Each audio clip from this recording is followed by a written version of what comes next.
Obzorda bugun tezlikni yoqtiradiganlar uchun 2950 dollarga Nexia 2 mashinasi.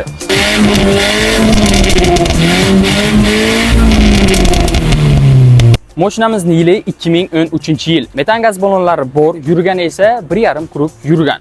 Ballonlari sizga hali ancha xizmat qiladi. Mashinamizning kuzov qismida passajir tomonda 40% gacha kraskasi bor dedilar. Vakuum qiladigan orqa bamper hamda oldinda ozgina joychalari bor, lekin mashina narxga arziydigan mashina. Sportivniy filtr qo'yilgan. Mashinamizning salon qismi ham ishlab yaxshi holatda. Mashinamizning obshivkalari yaxshi holatda turibdi. Elektronniy stiklo-podyomniklar qilib qo'yishgan, Gentra rul. Mashinada glishitl trassa polni tortilgan. Tablo o'zgartirilgan, Pioneer magnitofon hamda Kenwood kolonkalar bilan jihozlangan. Motorxonani ham holatini ko'rishlaringiz mumkin. Sportivniy filtr qo'yilgan.